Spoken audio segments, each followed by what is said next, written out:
Bom dia, queridos. Sejam bem-vindos ao canal da Igreja Presbiteriana Moriá. Você é muito bem-vindo junto com a sua família e nós estamos neste mês de agosto estudando algo que eu gosto muito, que são disciplinas espirituais. Mas nós queremos abordar essas disciplinas de uma maneira prática, de uma maneira que vai fazer diferença no seu cotidiano. Por isso eu quero convidar você, a sua casa, a se sentirem muito bem. Sejam realmente bem-vindos aqui ao nosso encontro. Hoje pela manhã, a Dayla está conosco, a Tiene está conosco, vocês conhecem. E temos um convidado muito especial que eu vou deixar a Dayla apresentar para nós. E hoje nós vamos falar num tema que eu acho que vai provocar você e a sua fé cristã também. Bom dia, Dayla. Bom dia, Davi. Bom dia, Tiene. Bom dia, Matheus. Muito obrigada pelo tempo de vocês, para a gente participar dessa conversa. Bom, como o Davi falou, a gente está seguindo nesse mês nas disciplinas espirituais. Lembrando que a gente está chamando de disciplina espiritual aquela prática diária, recorrente da vida do cristão, que serve para formar Jesus em nós. Então, formar Jesus no nosso caráter, aperfeiçoar o nosso caráter para que Cristo seja reconhecido na nossa vida. O nosso convidado de hoje é o Matheus, diretamente de Salvador. Eu não conheço o Matheus pessoalmente, hoje é a primeira vez que eu estou vendo ele pessoalmente, mas a gente trabalhou junto ao longo de mais ou menos uns 6 meses na produção do livro dele, que se chama Economia do Reino. Foi assim que eu conheci ele, e as ideias que ele coloca no livro, elas foram transformadoras para mim, para minha vida, me fizeram entender o reino até de uma forma bastante diferente, e eu chamei ele aqui para compartilhar isso com vocês hoje. A gente não vai falar de economia, não se assuste, a gente vai falar de reino, mas a gente vai falar principalmente do reino em relação à gestão dos recursos que o Senhor nos dá. Então, eu queria pedir para o Matheus se apresentar, contar um pouco para a gente como é que esse assunto da economia do reino surgiu na vida dele. Legal, bom dia a todos, obrigado pelo convite. Eu moro em Salvador, mas eu sou paulistano, então sotaque não tem como disfarçar.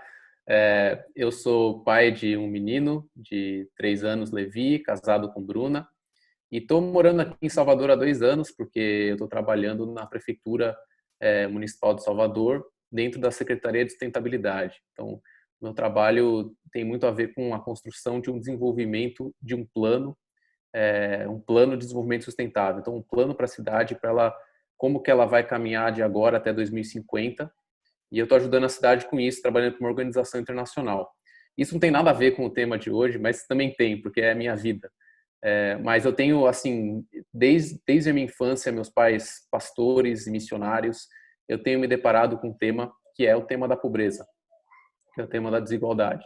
Desde que eu sou criança, eu me incomodo com isso. Eu me lembro de 4, 5 anos de idade, eu falava que o continente que eu mais gostava era a África. Eu tinha uma paixão assim pelas pessoas que eram mais simples, e isso sempre era algo que tocava o meu coração.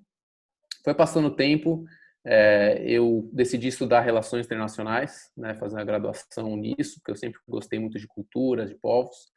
E assim que eu me formei, entrei naquele momento de pós-graduado que você fica tentando achar emprego, e fiquei alguns meses desempregado, deu tudo errado para mim. Não passei em nenhuma entrevista de emprego nas grandes empresas, nos grandes processos de trainee. E aí chegou no momento que eu falei assim, bom, Deus, eis-me aqui, né? Eu tive que passar por todas as negações de entrevistas, daí eu cheguei e falei, Deus, eis-me aqui, o que o Senhor quer da minha vida? Porque parece que eu não nasci para esse meio corporativo. E aí surgiu uma viagem para eu ir para o Haiti, e tinha acabado de acontecer o terremoto de 2010 lá no Haiti. Morreram 300 mil pessoas, 1 milhão de pessoas desabrigadas. E eu fui junto com uma ONG para fazer um trabalho voluntário, né? Assim, a princípio sem muitas grandes intenções. Quando eu cheguei lá, foi uma viagem, eu tinha 21, 22 anos de idade, foi uma viagem extremamente marcante na minha vida, de ver a cidade toda destruída, de ver assim, tanta pobreza nas ruas. O Haiti, para quem não conhece, é um país, né, no Caribe, que dizem que é o país mais pobre do hemisfério ocidental. Então, fora da África, é o mais pobre que existe. E aquela experiência foi tão impactante para mim que eu voltei de lá e depois criei alguns projetos no Haiti. Eu criei uma escola de música. Eu comecei a correr atrás, comecei a arrecadar recursos, arrecadar ir atrás de pessoas, fazer o que a gente chama de fundraising, né? De levantar recursos para criar uma escola de música, começar uma escola de música lá, num momento que estava tudo fechado. Sou músico também, então eu usei um pouco desse lado para ajudar as pessoas. E voltei mais 4 vezes eu fui 4 vezes no total em 2010 e 11 para o Haiti para ajudar aquele povo. Depois daquela experiência, eu falei assim, olha, a minha vida nunca mais foi a mesma. Eu lembro de eu indo para uma churrascaria, olhando a carne e falando, meu Deus, aquele povo não tem nada e aqui a gente joga fora tanta coisa. Foi muito marcante para mim. Então, depois daquilo, eu decidi estudar, fazer o meu mestrado, fui para Londres e estudei o tema de riqueza e pobreza, né? Estudei o tema de desenvolvimento. E desde então, acho que isso já faz quase uma década, isso está na minha cabeça todos os dias, que é a seguinte pergunta: como que eu devo lidar com a riqueza e pobreza nesse mundo? O que eu faço? Tem tanta gente pobre na rua, tem tanta gente necessitada, ao mesmo tempo tem tanta gente com dinheiro, às vezes eu posso ter muito dinheiro. O que a gente faz como cristãos diante dessa enorme desigualdade a nível macro, né, a nível mundo, e também o que a gente faz com as nossas decisões diárias, né? O que eu faço? Eu ajudo o mendigo todos os dias? Ou eu só ajudo aqueles que não forem se drogar? Né? O que eu faço? Eu dou várias ofertas para ONGs ou eu dou só para a igreja? São decisões do dia a dia que são muito difíceis de tomar e que eu comecei a ler muito, comecei a pesquisar muito sobre o assunto e vi que muito do que tem no Brasil é um tipo de informação que a gente recebe, um tipo de forma de pensar, mas que existem muitas outras formas de pensar, até mesmo na história da igreja. Então, o livro é um pouco desse mergulho na história da igreja, em várias fontes, durante os últimos 20 séculos. Peguei um monte de autores cristãos para tentar entender um pouco melhor o que fazer com dinheiro. Então, é mais ou menos esse o contexto que eu dou aí para por que eu estou escrevendo esse livro.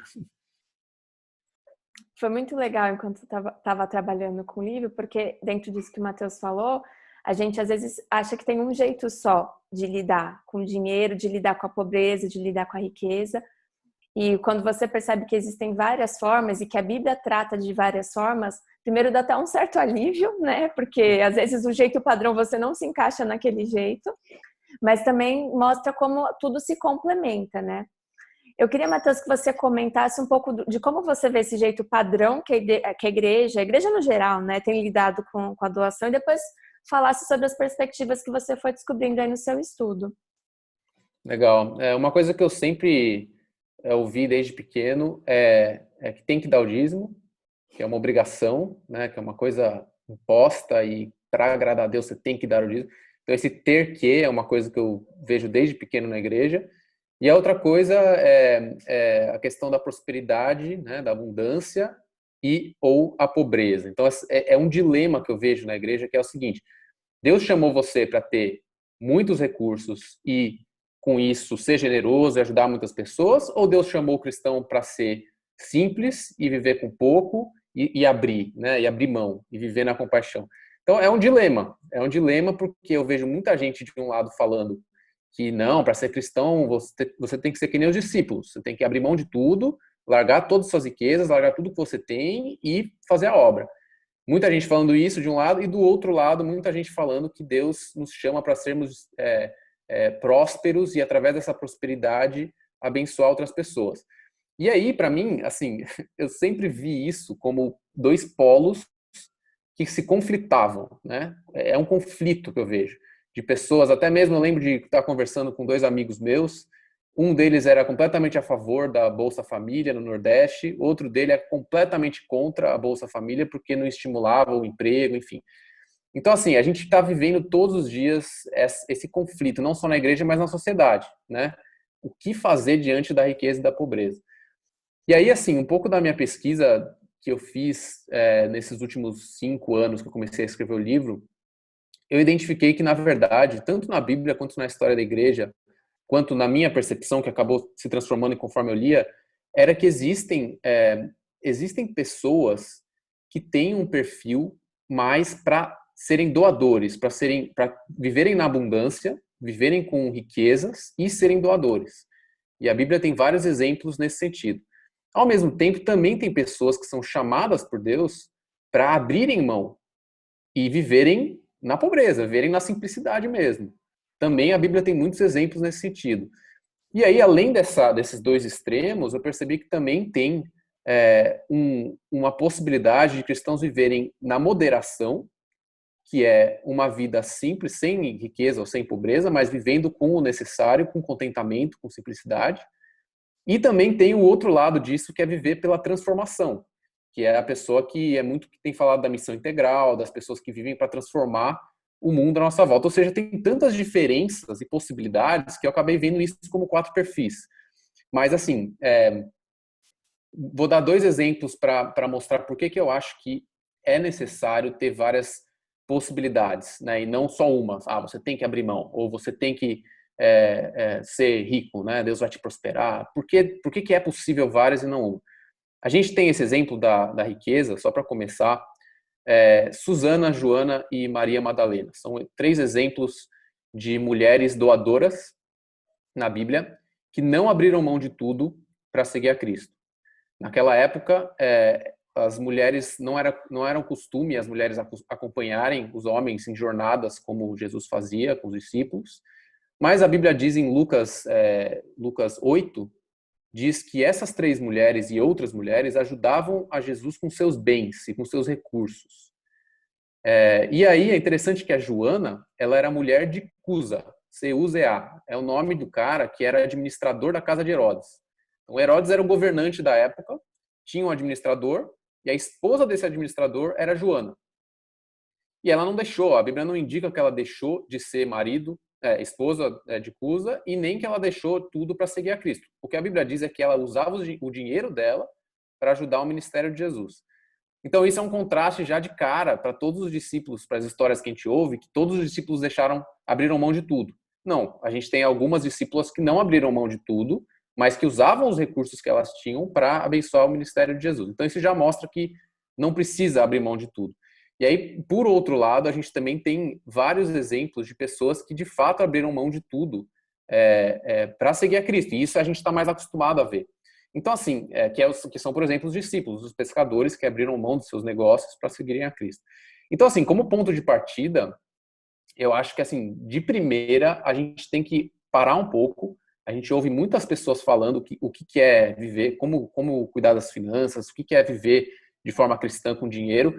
Parar um pouco, respirar e pensar o que a Bíblia realmente diz, né? O que a história da igreja revela. E aí a gente vai ver que, na verdade, são várias opções que surgem, né? E isso, para mim, foi muito revelador. Eu posso falar um pouco mais depois para não ficar só um monólogo aqui. Oi, Matheus, bom dia. Eu gostei, muito legal a sua introdução, e eu queria perguntar se você acha que essas diferenças têm a ver com prioridades. Vou tentar explicar isso. É a ideia de que, ou sendo rico ou sendo pobre, é aquele texto de Paulo, né? Tudo posso naquele que me fortalece, que às vezes a gente usa esse versículo fora de contexto. Mas é um contexto justamente nesse sentido, de que ele está satisfeito e a prioridade dele é que definia. Se ele tem muito ou se ele tem pouco, a prioridade sempre é o reino. Você acha que tem a ver com isso? Estou viajando? O que você acha? Não, eu acho que tem. Eu acredito muito que Deus tem um chamado e um propósito para cada pessoa. E eu lembro que quando eu era adolescente, assim, o chamado era só ou tocar no louvor, ou pregar, ou ser líder de alguma coisa. Não, assim, eu acredito que todas as pessoas, todos os cristãos têm um chamado específico, e a área da riqueza, da pobreza e esse tema, cada um pode se encaixar com algum propósito. Então, por exemplo, né, dentro desses 4 perfis que eu falei, doador, moderado, transformador e abnegado, que é como eu chamo eles, o doador é um que segue o caminho da generosidade.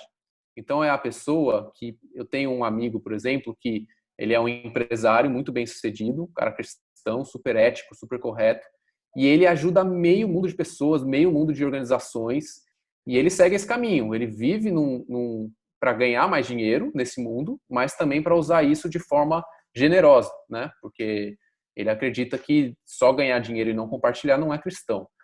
Aí você tem também, por exemplo, o moderado. Um exemplo de moderado pode ser uma pessoa que vive com mordomia. Esse é um termo muito usado na literatura cristã, né? Que muita gente fala isso, né? O mais importante é você ser um bom mordomo daquilo que Deus te deu. Mas até isso mesmo, eu acho que, claro, serve como um princípio geral, mas eu acho que tem pessoas que têm mais esse chamado, vamos dizer assim. Por exemplo, a Bíblia fala que os líderes, né? Paulo fala para Timóteo que os líderes têm que tem que ter bom senso e têm que ser moderados, né? No uso dos recursos. E aí um exemplo para isso, que é um exemplo que eu gosto muito desse tipo de gente, assim, para mim todos os líderes. Então, por exemplo, você, Davi, eu acredito que a Bíblia diz que você tem que ser moderado no uso de recursos. E um exemplo disso é como Paulo fala para Timóteo sobre as viúvas de Éfeso. Né? Paulo fala assim para Timóteo, que não é para dar para todas as viúvas, dê apenas para aquelas que são realmente necessitadas. E isso, para mim, é uma revelação incrível, porque ele está falando assim, não é para dar para todo mundo. A igreja primitiva não dava para todo mundo tudo. Não era esse caos de todos darem para todos. Não, é preciso ter moderação e bom senso. E por que ele fala isso? Para que as que realmente precisam não fiquem necessitadas. Ou seja, tem recurso limitado. Então, você precisa ser estratégico. Então, existem pessoas que têm mais esse perfil de serem estratégicos, de serem administradores. E é muito legal que a Bíblia, quando coloca os dons, existem dons relacionados à riqueza e pobreza. Então, existe o dom da administração. Isso está lá na Bíblia. Existem pessoas com esse dom. Da mesma forma que existe o dom de contribuir. Então, pessoas com diferentes dons atuando de formas diferentes. Então, eu falei de 2 perfis, eu vou falar de mais 2. O terceiro que eu gosto muito é o transformador, que aí é lutar pela justiça. Então, são aquelas pessoas que se levantam para mudar a regra do jogo. Por exemplo, Martin Luther King, né? O que adianta você fazer doação para a comunidade negra nos Estados Unidos na década de 50, se existe racismo estrutural, se existe discriminação? Não, precisa haver uma mudança. E aí levantou uma pessoa como Martin Luther King para mudar toda a realidade e aí gerar justiça e um sistema mais equitativo. Então, essa forma de pensar, ela não é, na minha opinião, a solução de tudo. Infelizmente, algumas pessoas têm se levantado falando que essa é a única visão cristã correta. Eu não acho que eu acho que é uma visão, mas é uma visão muito importante, só que não é a única. E aí a quarta também, que não é a única, mas que é muito relevante, é a do abnegado, que é aquele que vive na dependência, ou seja, aquele que toma a decisão voluntariamente de abrir mão dos seus recursos para seguir um caminho do serviço e da dependência de Deus nas riquezas e nos recursos, em tudo. Então, assim, eu acredito, conforme você falou, Davi, que existem diferentes possibilidades. Nem todos são chamados para viver ganhando muito dinheiro. Nem todos são chamados para abrir mão de tudo. Nem todos são chamados para transformar a justiça social do lugar e mudar tudo. E nem todos são chamados para só viver a sua vida pacata, com mordomia e bom senso. Cada um vai ter uma orientação e aí precisa buscar Deus para entender qual que é o momento de vida e o que Deus está te chamando para fazer. Você acha que isso é complementar?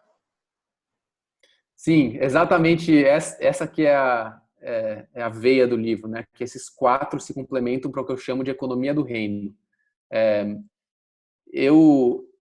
Esse termo economia do reino surgiu também conversando com a Dayla, foi bacana essa troca que a gente teve, que eu acredito que existe uma economia, uma forma de viver que é diferente desse mundo.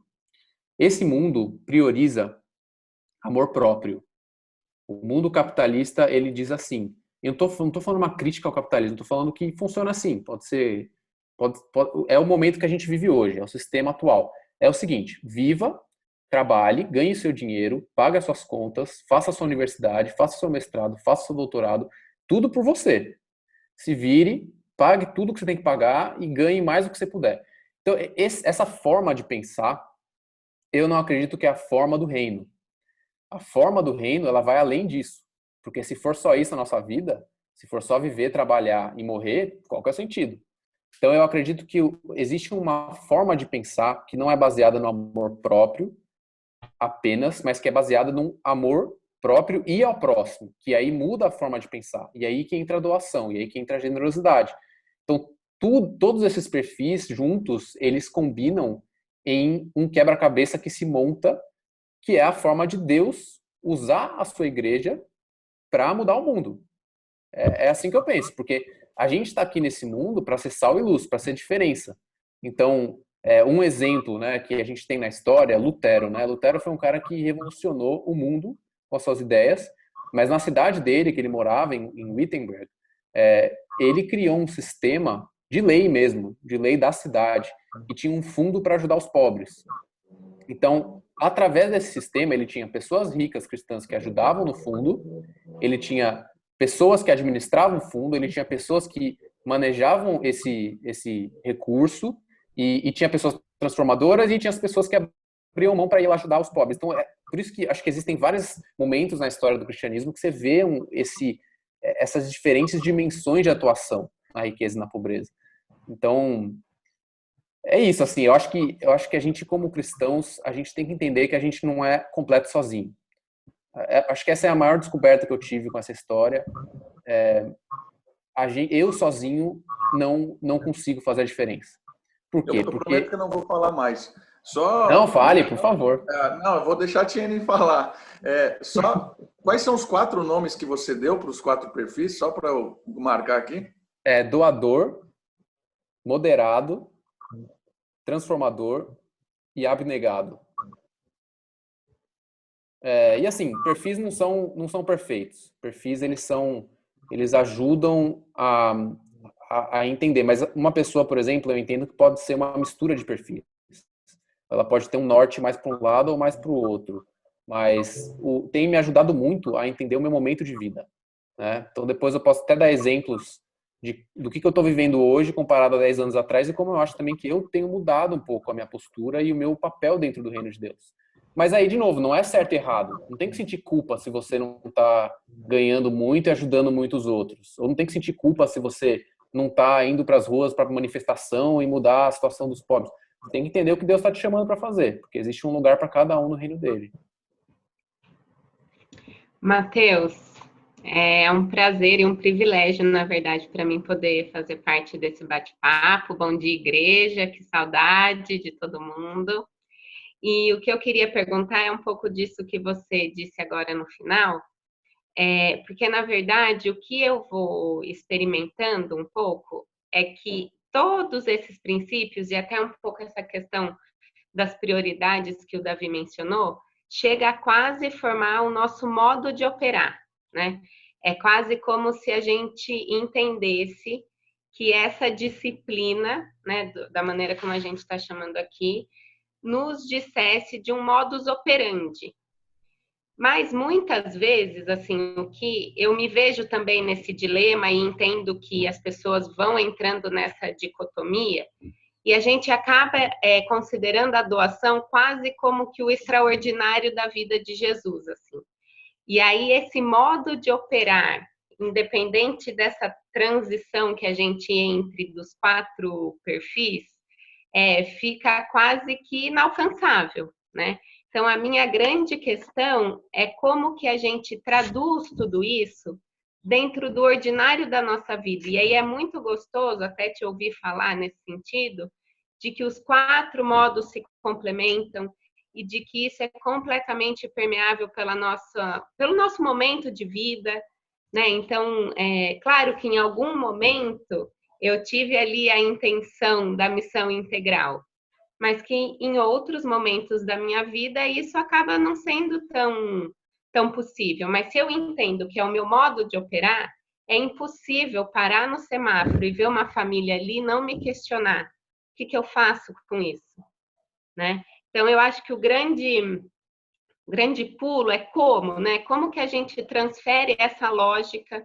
da vida de Jesus, que é extraordinária, para o nosso ordinário, que é ali de todo dia.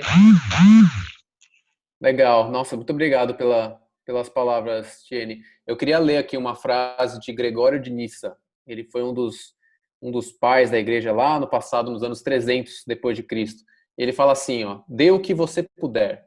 Deus não pede por nada além da sua condição. Você pode dar pão, outra pessoa o vinho e outras roupas. Desta forma, o necessitado será aliviado por sua contribuição conjunta. Muito bacana, porque eu já vejo que naquela época eles já tinham essa noção de que existe um contexto mais amplo, que você não tem que fazer tudo sozinho. Mas assim, respondendo um pouco a isso que você falou, do dia a dia e de lições Eu queria aqui apresentar 3 lições que eu preparei enquanto eu estava orando aqui para essa fala. Eu dei uma resumida porque o livro tem muito conteúdo, esses 4 perfis também é uma conversa muito mais ampla, mas eu queria ser aqui bem direto, bem pragmático e dar algumas sugestões, né, para você que está ouvindo aí na sua casa, ideias sobre como lidar com riqueza. A primeira que eu queria falar, e assim, eu acho que isso tem a ver até com o que a Dayla disse sobre quais são as ciladas e mal-entendidos que a gente tem quanto ao tema. Então eu vou tratar desse ponto de vista, né, qual que é o risco e o que eu sugiro. A primeira cilada e mal-entendido que eu acho que existe muito e que a gente pode lutar contra é a cilada de dar como regra e não com generosidade e sabedoria. Jesus, ele fala em Mateus 5, dê a quem lhe pede, né? Só que muitas vezes esse texto dê a quem lhe pede é usado como regra. Ou seja, dê, estou te mandando. E aí você vai lá e dá. Ué, vai fazer o quê? Se ele está mandando, eu vou dar. Mas não, se a gente for ler esse versículo com atenção, ele fala assim, Mateus 5,42, dê a quem lhe pede e não volte as costas àquele que deseja pedir-lhe algo emprestado. Ou seja, ele não está falando necessariamente de dar, ele está falando de ajudar. Porque pode ser tanto dar quanto emprestar. Então, o que ele está falando aqui é assim, se alguém vier na sua casa, um familiar teu, um amigo, e falar, meu, eu estou precisando de ajuda, ajude. É isso que Jesus está falando, dê a ele, porque ele está te pedindo. Então, acho que a primeira lição é a seguinte, a gente tem muito ensino, até a palavra disciplina é um pouco arriscada, porque pode ser usada como regra, né? Você tem que dar, né? E não, o que Jesus está falando é o seguinte, você tem que ajudar. E o princípio de ajudar, todo cristão precisa ter. A generosidade, a bondade, eles são princípios cristãos que revelam que a pessoa é cristã. Porque se alguém não ajuda alguém que está precisando, quando essa pessoa precisa, João mesmo fala em 1 João, como pode o amor de Deus estar nele? Então, a questão não é o dar, não é exatamente o dinheiro em si. A gente se prende muito a isso, infelizmente. A gente se prende muito a valores. Mas um dos conceitos da economia do reino é que não existe dinheiro, não existe valor no céu. No contexto espiritual, não existe dinheiro.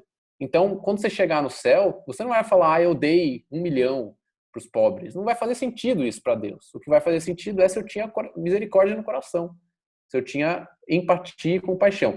Então, a primeira lição que eu passaria é que mais importante do que dar em si é estar pronto a dar, estar disposto a dar, ter um coração com essa compaixão e com esse olhar que a Tiene falou, de você ver uma pessoa e sentir essa empatia, né?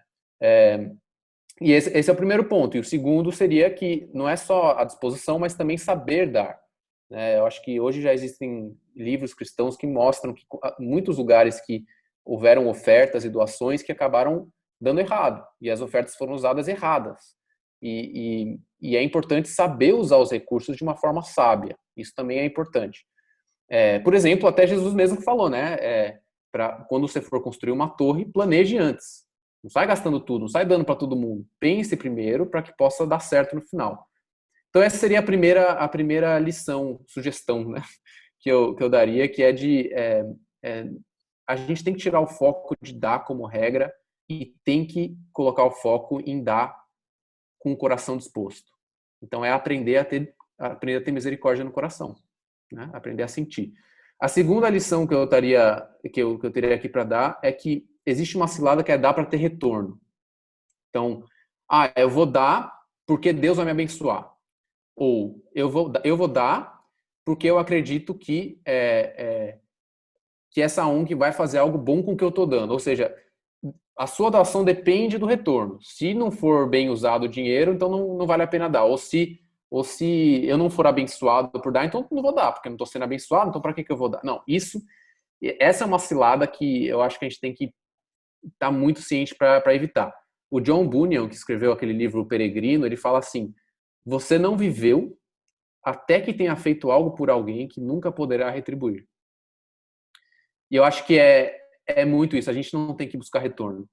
Existe uma beleza e existe uma graça de Jesus em dar sem receber nada em troca e sem saber, até mesmo sem saber o que a tua mão direita faz, a esquerda não sabe. É assim, dar, ninguém saber, dar no secreto, sem esperar retorno, e isso é o caminho para a verdadeira vida, né? Eu acho que tem uma passagem em Timóteo, 1 Timóteo 6, que fala assim, né? Que pratiquem o bem, sejam ricos em boas obras, generosos e prontos a repartir.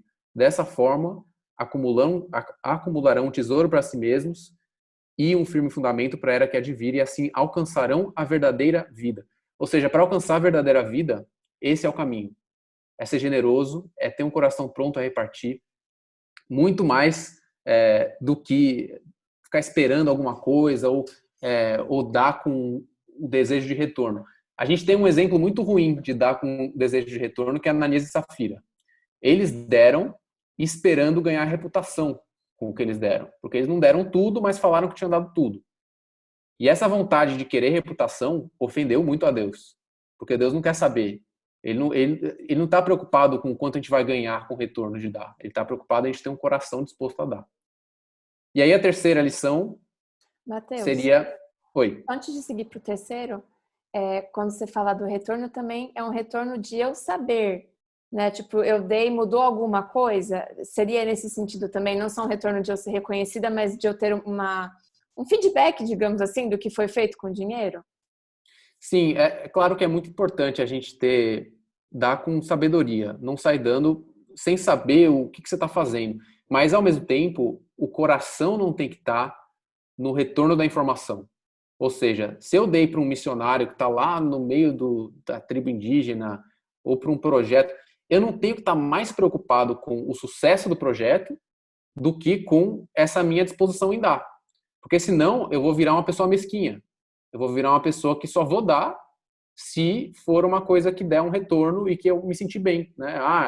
Deu um retorno, eu senti que eu colaborei e que deu muito certo, então beleza. E aí eu conheço algumas pessoas que estão deixando de ajudar missionários por causa da crise e tudo, mas também por causa de querer investir o dinheiro deles em projetos pessoais. Então, é um pouco disso. Eu quero o retorno do meu dinheiro. Então, eu vou colocar o dinheiro aqui em coisas que eu conheço, em coisas que eu... E às vezes Deus está chamando a gente para dar de uma forma mais desprendida, para dar de uma forma mais aberta, mais generosa e sem essa expectativa de retorno. Porque, que nem eu falei, a gente pode ficar mesquinho assim. A gente pode ficar pessoas que estão mais preocupadas em ver resultado, né? Como se fosse uma empresa que tem que dar resultado, do que ter um coração aberto e com empatia, né? Para ver a situação das pessoas. Às vezes, Vou dar um exemplo. Às vezes até a igreja faz esse tipo de avaliação em projeto, né? Quantas Exato. pessoas se converteram? Quantas Exato. pessoas estão vindo para a igreja? Então, isso às vezes é meio cruel. É meio não, é totalmente cruel com quem está desempenhando o trabalho ou numa escola, ou numa tribo, ou sei lá onde for, né? A gente criou um critério de avaliação que talvez não seja... Talvez não é um critério saudável, porque a gente não tem um aspecto espiritual do que está acontecendo, como é que Deus está trabalhando, mas a gente está avaliando somente, às vezes, só no resultado numérico. Eu acho que isso é muito comum no meio eclesiástico, né? A gente vai abandonar um missionário porque, aparentemente, ele não está dando o resultado do que a gente achava que ele tinha que dar. E assim, como eu disse antes, é papel dos líderes serem moderados, terem bom senso e saberem cuidar dos recursos. É papel deles. Agora, é papel do cristão ser generoso. E se eu estou deixando de ser generoso porque eu estou mais preocupado com o uso dos recursos, eu estou falhando. Vou dar um exemplo. O ministério de Jesus tinha roubo. Tinha roubo. Judas roubava da bolsa de dinheiro de Jesus. Mas então quer dizer que se eu fosse um morador da Judéia naquela época, eu não ia ajudar o ministério de Jesus? Porque tinha roubo? Eu ia deixar de contribuir? Eu ia deixar de participar do ministério do Filho de Deus? Eu acredito que não. Por quê? Porque existe roubo, existe problema. Só que isso não impede o meu coração de ser generoso. Não pode impedir.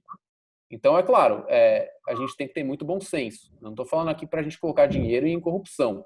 Estou falando aqui que a gente tem que se preocupar com o nosso coração. Quando Jesus viu a viúva colocando as moedinhas no lugar das ofertas, ele olhou o coração dela. E para onde ia aquele dinheiro? Aquele dinheiro ia para os fariseus cuidarem do templo, os próprios fariseus que mataram Jesus. Então, e se viesse alguém e falasse, por exemplo, para a mulher do vaso de alabastro, que acho que é Maria, né? Ela despejou um recurso equivalente a uns 13 mil reais naquele vaso, a cotação de hoje, aos pés de Jesus. E aí, e se acontecesse isso hoje, né? De alguém chegar e falar, mas esse dinheiro podia ser dado aos pobres, ô Jesus. Né? Então, acho que rola muito essa crítica por parte de cristãos, quanto, claro, também porque tem muita corrupção no meio cristão. Então, rola essa desconfiança. Mas eu acho que o mais importante para mim, eu que não sou líder, não sou pastor, é buscar ter um coração generoso. Muito mais do que buscar controlar para onde vai esse recurso. E dentro disso, uma questão que eu fico sempre me questionando é porque aqui a gente está falando na questão dos recursos, né, de monetários, mas que muitas vezes também a gente se pega perguntando e se questionando em relação ao retorno, por exemplo, quando a gente vai investir o nosso tempo.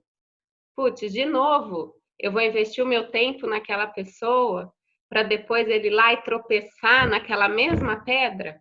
De novo, eu vou abrir mão de estar aqui com a minha filha, com os meus filhos, com o meu marido, enfim, para ir lá aconselhar aquela pessoa que, de novo, né? Mas se a gente olha pela lógica do coração disposto, né, como um modo de operar e como parte do reino, isso também cai por terra, independente se tem valor, né, incluído ou não. Com certeza. Um exemplo que eu dei no livro, que é um autor que eu gosto muito, é o Søren Kierkegaard.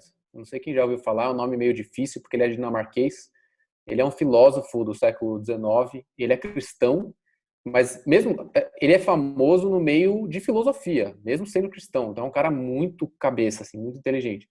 E ele tem vários livros assim cristãos de teologia, e ele faz uma comparação da história do bom samaritano, se desse dado errado. É muito bacana. Ele fala assim: imagine que tem um cara que foi roubado por ladrões, passa lá o bom samaritano, pega ele no colo, leva ele no jumentinho dele pro albergue para cuidar dele. Só que aí suponhamos que o albergue está fechado e o dono do albergue não deixa ele entrar. E aí o cara insiste, faz de tudo, leva para outro lugar, faz tudo que ele pode, mas não salva a vida do moço que foi atacado por ladrões, e ele morre nos braços dele. Aí ele faz a pergunta: esse samaritano teve misericórdia ou não? E isso levanta o tema que sim, teve misericórdia. Ele fez tudo o que ele podia. Ele deu compaixão. E esse dar compaixão é o que Deus espera de nós. Eu acho que esse exemplo ele mostra que muitas vezes a gente não vai resolver os problemas. E eu estava lendo um livro também que diz que a crise do nosso século é uma crise de irrelevância, né? Que cada vez mais as pessoas vão se sentir irrelevantes diante do mundo. E assim, Covid, pandemia está mostrando cada vez mais isso. A gente não tem poder de mudar o que a gente está vivendo, a gente não consegue. Né? Ainda não conseguiram uma vacina, ainda não conseguiram. Então, eu acho que esse é um tema que, por exemplo, da pobreza, me incomodou muito, Tiene. Que eu sempre eu falava isso quando era mais jovem: eu quero mudar o mundo, eu quero acabar com a pobreza, eu quero... E uma frase do John Stott me ajudou muito com isso. Ele fala assim, né, que essa generosidade sincera, essa compaixão, não vai solucionar o problema da pobreza, mas pelo menos é uma expressão adequada de solidariedade ao pobre. Pelo menos é uma forma de tratar bem ao pobre, ao necessitado. E aí, no caso, pode usar isso como exemplo para pessoas também, não só pobre, mas pessoas que precisam de ajuda, né? Então, vou continuar insistindo, mas não vai mudar o problema. Muitas vezes não vai, mas isso é uma forma de demonstrar o amor de Deus, né? E a jornada às vezes é mais importante do que a chegada, né? A terceira cilada tem um pouco a ver com isso que é o outro lado da moeda de você não resolver o problema do mundo, que dar para aliviar a consciência, né? Beleza, a gente não vai resolver o problema do mundo, mas a gente também não pode se acomodar e dar só para cumprir um papel ali e tchau, fiz minha parte, né? Lavar as mãos que nem Pilatos ali e tchau, né? Não tenho mais o que fazer. Tem uma frase do Calvino que ele fala assim, que é muito desafiadora para mim. Ele diz assim: nada é mais perigoso do que estar cegado pela prosperidade. Essa cegueira de achar que Deus me abençoa, eu sou rico e Deus está comigo, pode levar a muitos erros, né? E um exemplo bíblico é o profeta Zacarias. Ele fala das pessoas que vendiam escravos, castigavam os escravos e depois falavam assim: bendito seja Deus, eu estou rico. Então eles abusavam ali dos escravos como mercadorias e depois falavam que através de Deus que ficaram ricos. Então eu acho que existe uma injustiça muito grande quando a pessoa que tem riqueza não faz nada, né? Não faz nada com isso para ajudar outros. Eu acho que essa injustiça ela revela um distanciamento do cristianismo. Então, se você hoje tem condições financeiras, você não está ajudando ninguém, você está vivendo só para você, eu sugiro que você avalie isso. Converse com os seus familiares, com a sua esposa, com quem for que você mora junto, e pense, porque uma pessoa, hoje, a gente tem 1% do mundo tendo 99% das riquezas, né? E até mesmo uma coisa que eu coloquei no livro qual que é a nota de corte para se chamar de rico no Brasil. A nota de corte para você chamar eu sou rico no Brasil, claro que tem várias questões metodológicas para chegar nisso, mas enfim, é um valor aí de mais ou menos R$ 5.000 per capita domiciliar, ou seja, se tem uma pessoa morando é 5.000, duas pessoas morando na casa 10.000 e assim por diante. Então, se é um casal ganhando juntos mais de 10.000, vocês são ricos, né? E aí tem várias instruções na Bíblia para que ricos devam ajudar os pobres. E até mesmo é uma ofensa ao Criador, em Provérbios fala, você não ajudar o pobre, você oprimir o pobre. Então eu acho que um pouco desse contexto é o seguinte: primeiro, a gente acha que a gente nunca é rico, né? E é muito importante a gente ter essa consciência de que a gente tem mais recursos que a maioria do planeta, né? Tem muita gente pobre, com muita carência pelo mundo, que a gente às vezes nem vê, mas a gente tem que se responsabilizar sim. E dar um dinheiro ali só para aliviar a consciência não é suficiente para um cristão. Não representa para mim o cristianismo. E isso não tem a ver com dinheiro, né? Não tem a ver com a quantia, tem muito mais a ver, de novo, com o coração.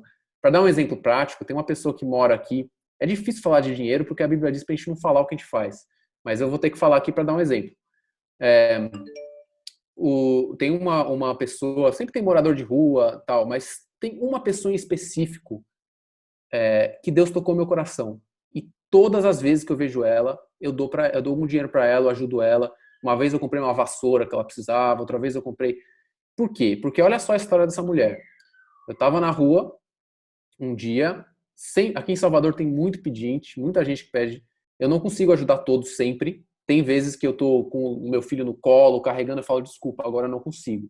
Então eu não tenho essa percepção que eu sempre tenho que ajudar, mas eu sempre busco me comover com a situação e não passar batido, não fechar a cara, que nem a Tiene falou. Mas especificamente essa mulher, ela chegou para mim um dia e ela falou, preciso de ajuda, preciso tal, de fralda pro meu filho, sei lá o quê. E aí eu perguntei, eu falei, mas o teu filho, onde você mora? Eu moro aqui na rua, tal. E o teu filho, ele mora na rua? Não, ele mora com a minha tia. Eu falei, mas a tua tia não consegue ajudar? Eu fui tentar entender um pouco do contexto. O que aconteceu? A tia dela é cristã, ela é lésbica, ela foi rejeitada pela família, pela tia que é cristã. A tia cuida de vez em quando do filho dela, mas ela tem que morar na rua, porque ela não aceita essa mulher lésbica morando junto, não aceita ajudá-la. E ela falou assim, é engraçado, né? Porque ela diz que é cristã, mas ela não me ajuda. Quando ela falou, quando eu vi essa história, eu olhei nos olhos dela e falei assim, eu sou cristão e eu acredito que Cristo veio para todas as pessoas e eu quero te ajudar. Sempre que você precisar, eu quero te ajudar, porque eu acredito que um cristão tem que ajudar, independente das suas escolhas, independente de quem você é. E isso foi muito forte para mim.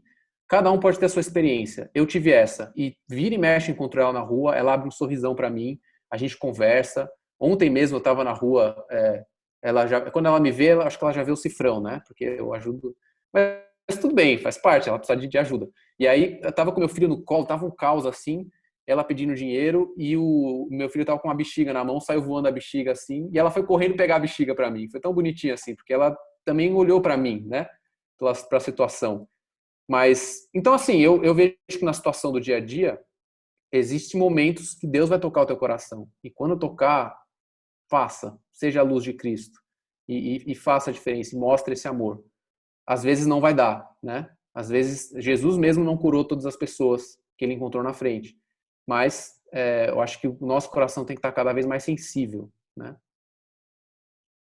Acho que são essas lições aí. Eu poderia ficar falando para sempre, mas eu não quero monopolizar aqui o microfone. Mas é muito bom, Matheus.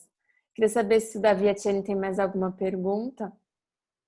Eu queria, em algum aspecto prático, talvez se você pudesse dar uma ideia, porque quando a gente pensa em indivíduo, é mais difícil você ajudar. Agora, quando você pensa em igreja, talvez o seu poder de ajuda seja um pouco maior. Como é que você, olhando aí, né, você disse que não é pastor, não é líder, mas olhando o contexto de igreja, o que te faria dizer assim, poxa, essa igreja é uma igreja que está fazendo o que eu acho legal, né? Então, diz aí algumas características em termos de uma ação coletiva da igreja, sem perder o foco também, né? Porque às vezes a igreja começa a perder o foco, vira uma ONG.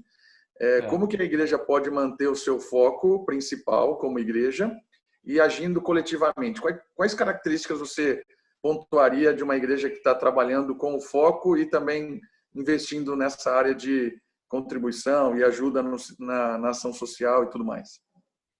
Excelente a pergunta. Eu quase que falei assim, não, fala você, cara. Você que é o pastor, você que sabe. Bom, para responder essa pergunta, pastor Davi, não é bem desafiador, porque acho que a prática de liderar uma igreja é muito mais complexo do que a teoria, do que os exemplos que a gente tem.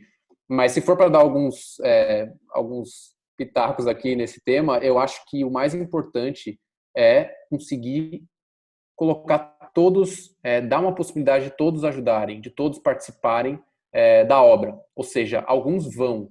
Então, se alguns vão, alguns precisam ficar.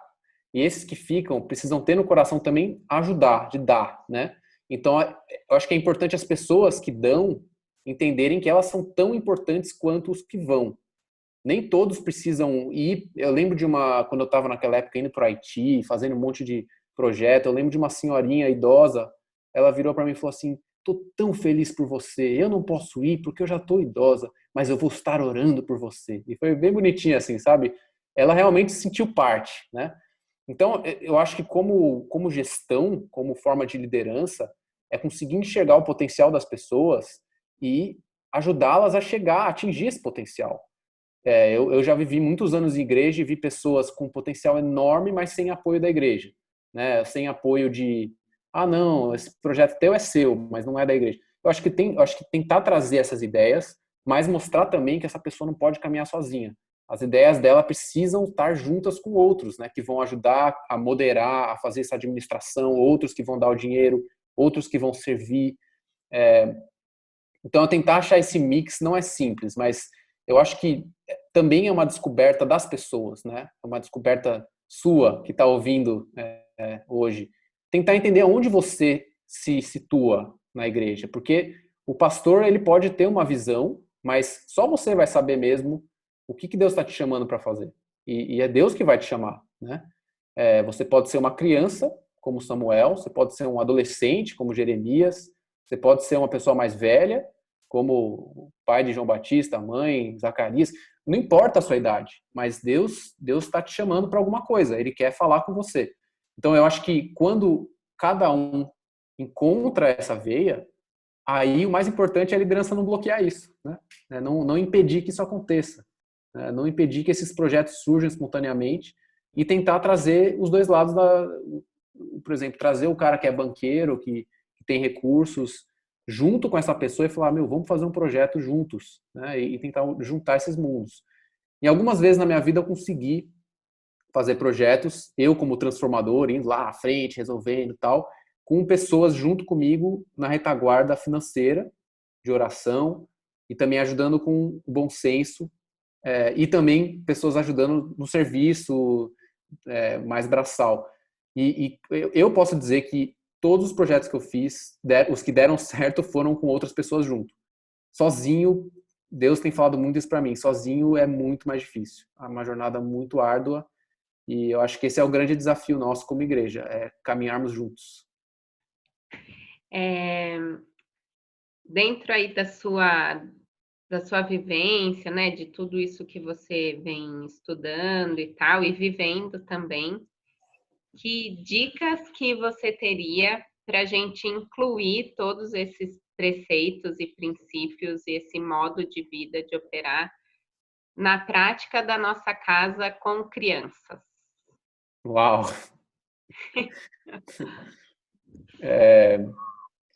É uma coisa que eu gostaria muito de fazer mais aqui em casa também. A gente, desde que o meu filho nasceu, a gente tem essa ideia de que o Natal seja um momento em que ele dê para outros, né? Porque para ele experimentar o amor de Cristo, que é dar, né? Não receber. Tem sido mais difícil do que eu imaginava. A dinâmica de cada família é diferente, mas eu acho que o mais importante é ensinar as crianças hoje, as famílias, que eu não sou o centro, né? Esse é o meu maior desafio como pai nesse tema, é ensinar ao meu filho que ele não é o mais importante. Porque eu acho que também, isso não é só que a criança quer ser o reizinho do pedaço, eu acho que isso é a sociedade é muito focada no eu, né? É focada no meu desenvolvimento, no meu crescimento, no meu... E aí isso reflete nos filhos, os filhos acabam querendo tudo para eles. Então, acho que quanto antes a gente aprender a viver um estilo de vida mais contente, mais tranquilo, menos ambicionando muitas coisas, os nossos filhos vão captar isso, né? E espero que eles aprendam também a não viver dessa forma tão egocêntrica. Acho que uma palavra aí que tem me marcado muito, que eu tenho buscado viver aqui em casa, é o contentamento. Contentamento, ele tem um poder enorme, que é é o antídoto ao amor ao dinheiro, né? A gente fala aí que o amor ao dinheiro é a raiz de todos os males. Tem um antídoto para isso, tem uma solução para isso. A solução é o contentamento. Todas as coisas naquele que me fortalece, como você falou, pastor Davi, posso passar por abundância, por pobreza, seja o que for. E se os meus filhos e a minha família verem eu passando por um desemprego, se Deus quiser não vai acontecer, mas alguns estão passando, verem passando por redução salarial com Covid, e verem passando por uma crise, uma dificuldade, mesmo assim, ele vê um sorriso no meu rosto de contentamento, cara, isso é uma lição que se eu conseguir fazer isso com meu filho quando vier os momentos difíceis, eu acho que eu já cumpri um bom papel como pai nesse tema.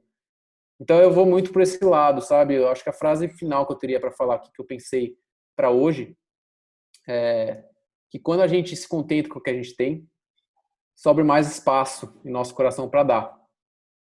E quando a gente quer mais e mais e não se contenta, falta espaço em nosso coração, justamente para o contentamento. Quando a gente está querendo mais, falta espaço para ter essa paz no coração. Então, eu acho que o meu encorajamento a todos, quer tenham famílias ou não, é assim, busque ter um coração contente, que sabe valorizar o presente da vida, o presente de tudo que Deus tem nos dado, e mesmo diante das adversidades, consegue olhar confiante, sabendo que Deus vai suprir todas as necessidades. Então, Davi? Não, tem um monte de coisa. Vou ficar falando aqui a tarde toda. Mas é uma coisa muito legal de conversar sobre isso, porque é o nosso dia a dia, né? Eu acredito que quando a gente se adapta muito bem para cima, né? Então, quando você ganha mais, você se adapta melhor, né? Sempre você se adapta melhor para cima. Mas adaptar-se melhor para baixo, muitas vezes é uma realidade muito comum na nossa sociedade brasileira, porque o Brasil é imprevisível. Uma hora você está assim, uma hora você está assim. E eu acredito que muitas vezes a gente acaba se desestruturando em casa por essa questão de não se adequar para baixo, né? E eu acho que isso é uma coisa natural. Todo mundo que vive no Brasil uma hora vai se adequar para baixo. E em termos dessa questão que você está pontuando do reino, da economia do reino, como é que você enxerga como é que você talvez colocaria aí uma questão para que a gente pudesse pensar ou se adequar de como nós brasileiros poderíamos nos adequar melhor para baixo, né? Você deu a ideia do Sim. contentamento, que eu acho que é legal demais. E nessa linha, como é que a gente pode, em termos práticos também, nos ajustar para baixo? Porque eu acredito que essa situação da pandemia é uma situação que vai trazer muitas famílias, inclusive cristãs, para se adequar num nível para baixo, né? E como é que nós podemos pensar em termos disso? Olha, eu vou falar uma coisa aqui desafiadora. Enquanto eu lia os pais da igreja, as pessoas na história do cristianismo, a gente sabe, a gente ouve, né, que muita gente morreu como mártir, muita gente foi para a arena, muita gente perdeu todos os bens por causa de Cristo. E eu tenho um exemplo muito legal, vou dar dois exemplos aqui, teria vários, mas um é de uma mulher que se chamava Marcela, que é considerada a primeira viúva. A primeira pessoa ascética, não sei como falar isso. Mas essas pessoas que abrem mão de todos os recursos. E ela era uma viúva, ela era casada com um cara muito rico, e ela abriu mão de todos os seus recursos para abrir a casa dela para um monte de gente pobre.